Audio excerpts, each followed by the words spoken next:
이전 영상에서는 뱅크 오브 아메리카에서 계좌를 어떻게 만드는지, 필요한 서류나 정보가 어떤 게 있는지 알려드렸습니다.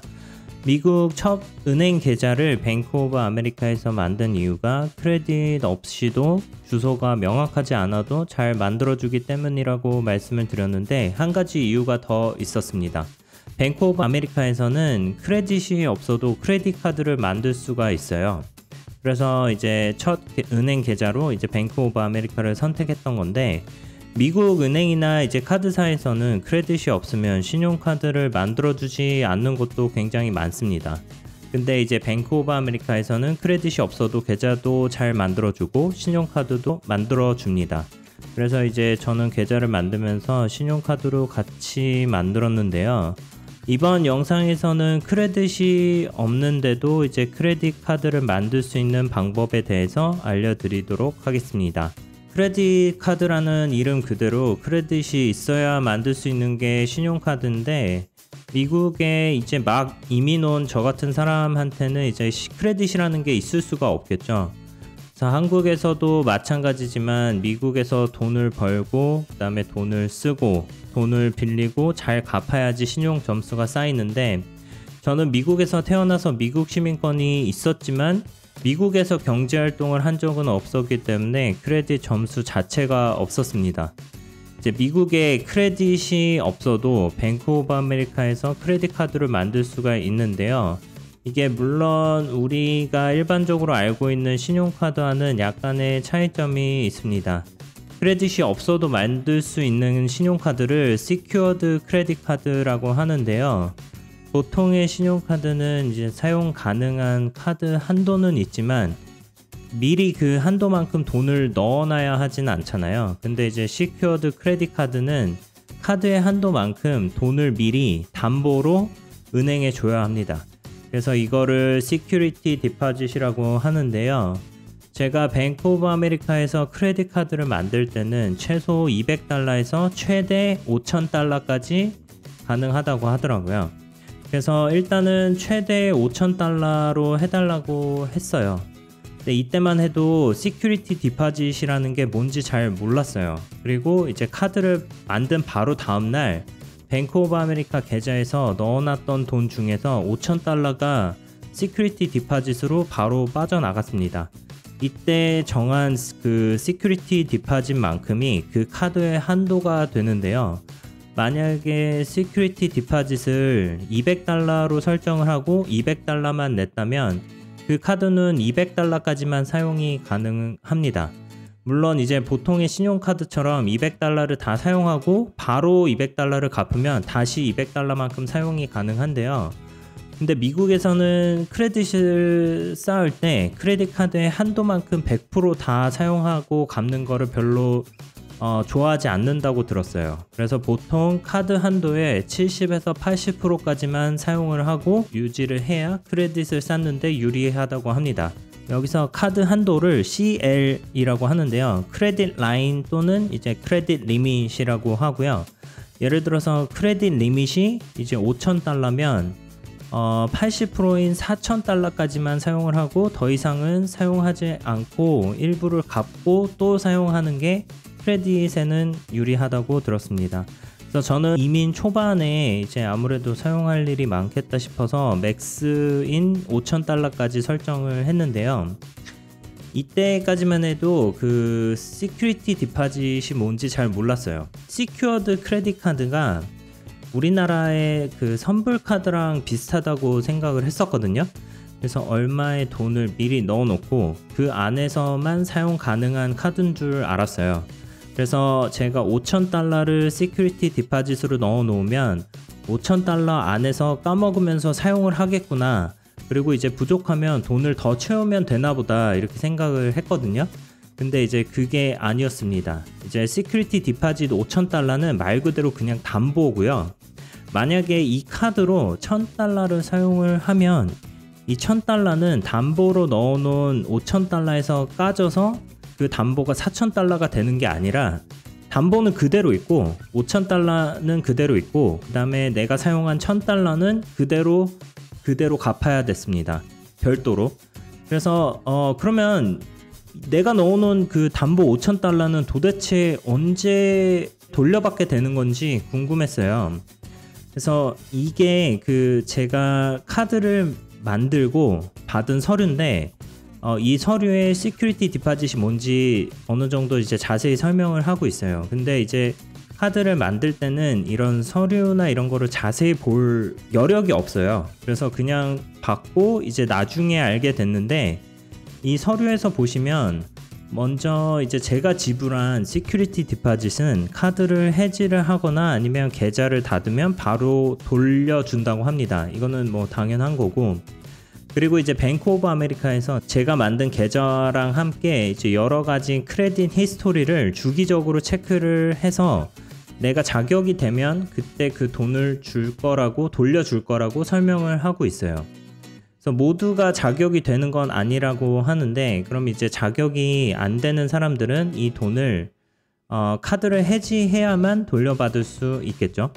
그래서 뱅크 오브 아메리카는 꾸준히 이제 제 크레딧 히스토리를 확인을 해서 기회가 될 때 바로 돈을 돌려줄 거라고 써 있는데, 이제 카드를 만들 때는 이런 거를 이제 정확히 확인을 할 여력이 없었고, 나중에 이 서류를 봤을 때도 이제 돈을 언제 돌려줄 거라는 그런 정확한 내용은 없잖아요. 그러면 제가 넣어놓은 그 담보로 넣어놓은 5,000달러는 도대체 언제쯤 돌려받을 수 있을까요? 제가 인터넷으로 찾아봤을 때는 6개월에서 1년 정도 뒤에 돌려준다고 하고, 신용카드를 만든 은행에 계좌가 있으면 더 빨리 돌려주기도 한다고 하더라고요. 근데 이제 보통 빠르면 계좌를 만들고 6개월 뒤부터 크레딧 점수가 나온다고 해서 6개월 동안 기다려 봤는데 크레딧 점수는 나왔는데 돈을 돌려준다는 얘기는 없더라고요.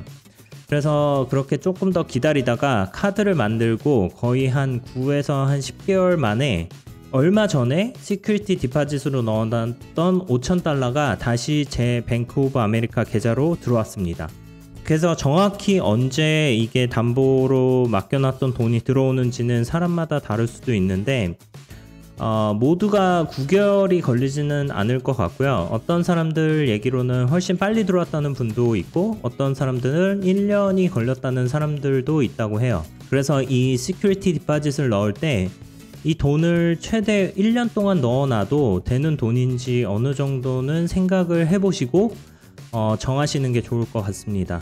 그래서 카드 한도를 사실 5,000달러가 아니라 이제 1,000달러로 정하더라도 이제 중간중간 갚으면서 사용하면 충분히 사용 가능할 것 같아요.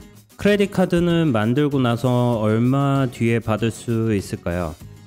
은행 계좌랑 함께 저는 데뷔 카드도 만들고 크레딧 카드도 한꺼번에 만들었는데, 이전 영상에서 말씀드린 것처럼 호텔 주소를 사용해서 호텔로 우편물을 받았습니다. 일주일 정도면 우편으로 아마 크레딧 카드를 받을 수 있는 것 같아요. 그래서 크레딧 카드를 은행으로 받을 수는 없기 때문에 임시 주소라도 반드시 우편물을 받을 수 있는 주소를 사용하셔야 합니다. 이때 저는 4개의 우편물을 받았는데 하나는 데뷔 카드가 들어가 있었고 하나는 크레딧 카드가 들어가 있었습니다. 그리고 또 하나는 내 크레딧을 확인해 봤는데 커스터마이즈드 캐시 리워드 비자 시그니처 카드를 만들어 줄 수 없다는 내용의 우편이었습니다. 그러면 이제 크레딧 카드를 만들 수 없는 건가 의아해할 수도 있는데, 시그니처 카드는 그 시큐리티 디파짓이 필요 없는 시큐어드 크레딧 카드가 아닌 진짜 크레딧 카드를 얘기를 하고요. 시큐어드 크레딧 카드인 이제 플래티넘 플러스 카드를 만들어 줬고요.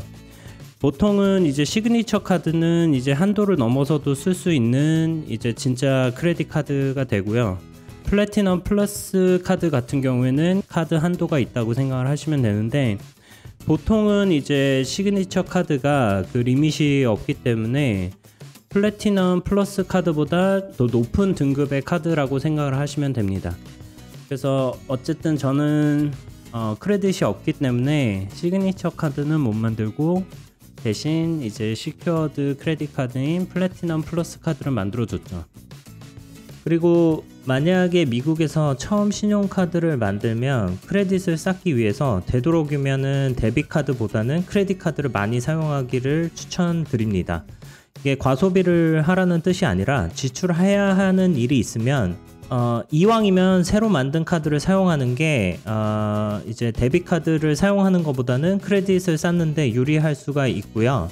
신용카드 사용이 많이 없어지면 신용 점수인 크레딧이 내려갈 수도 있어요.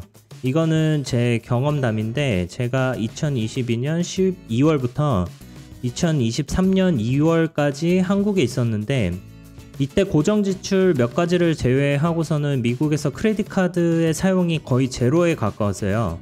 그리고는 이제 미국에 돌아와서 뱅크 오브 아메리카에서 매달 업데이트 해주는 크레딧 점수를 봤는데 이 점수가 내려가더라고요. 그래서 딱히 이때 다른 점이라고는 제가 미국에 없었기 때문에 크레딧 카드의 사용이 거의 없었다는 것 빼고는 문제가 될 게 없었어요. 렌트비도 꼬박꼬박 잘 냈고 연체되는 것도 하나 없이 이제 신용이 내려갈 일이 없었는데 크레딧 카드를 만들고 많이 사용을 하지 않으면 그것 때문에 이렇게 점수가 내려갈 수도 있습니다. 그래서 크레딧 카드를 만들게 되면 그 크레딧 카드를 많이 되도록이면은 다른 카드보다는 많이 사용을 하시기를 추천을 드리고 그 크레딧 카드를 한번 만들면 그 카드를 오랫동안 유지하는 것도 크레딧 점수를 더 높게 유지할 수 있는데 유리하다고 하네요. 카드를 만들고 얼마 안 있다가 또 해지하고 만들고 해지하고 이런 거는 도움이 안 된다고 하고요. 한도가 굉장히 낮은 크레딧 카드는 안 만드는 게 좋다고 합니다. 그래서 처음에는 이렇게 미국에 가서 크레딧이 없을 때는 그 뱅크 오브 아메리카나 이제 체이스 같은 그런 크레딧이 없어도 만들어주는 그 카드사나 은행을 찾아가서 카드를 만드시고 계속 쌓으면 이제 보통 6개월이 지나면 이제 크레딧 점수가 나오거든요. 그러면 알아서 그 여러분들이 살고 계시는 우편 주소로 어떻게 하는지는 모르겠지만 그 주소로 우편물이 굉장히 많이 와요. 어떤 카드를 만들어 달라 그런 게 되게 많이 오기 때문에 그 전까지는 이렇게 크레딧이 없어도 만들 수 있는 시큐어드 크레딧 카드라는 거를 만들어서 사용을 하시기를 추천을 드립니다. 감사합니다.